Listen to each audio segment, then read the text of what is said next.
Samantala, naging matagumpay ang naganap na proclamation campaign ng Team Pinoy kahapon kung saan ipinakilala ni Pangulong Aquino ang 12 senatoriables na pambato ng administrasyon. Ang detalye sa ulat ni Jackie Sai.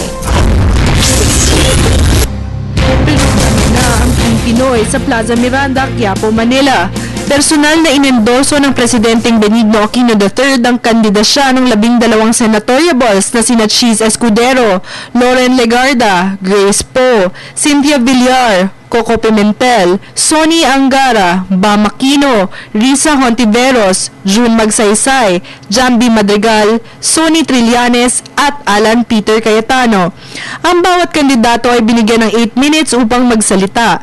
Binigyan din ng mga senatoriables na ito ang pagkakaisa upang maipagpatuloy ang plataporma ng Pangulo na dahilan sa patuloy na pag-unlad ng ating. May mga memorable ding sinabi ang mga kandidato.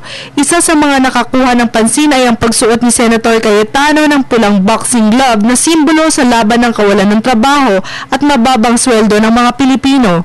Iginiit naman ni Grace Poe ang respeto para sa karapatan at pag-angat ng buhay ng taong bayan. Samantalang ipinaliwanag naman ni Bam Aquino ang pangangailangan ng pagtatag ng Filipino entrepreneurship lalo na sa mga kabataan at small-scale investors. Si Cynthia Villar naman ay nananawagan sa community livelihood empowerment sa pamamagitan ng kanyang slogan na Hanep Buhay. Isinulong ng Pangulo ang kampanya kasama ang 12 napili na sumusuporta sa kanya upang lalong umunlad ang Pilipinas.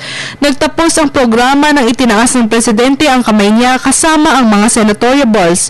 Ang mga sumusuportang mamamayan naman ay nakisabay sa awit ni Noel Cabangon, kung saan kinanta nila ang linyang "Ako'y isang mabuting Pilipino." Para sa Telebisyon ng Bayan, Jackie Sai.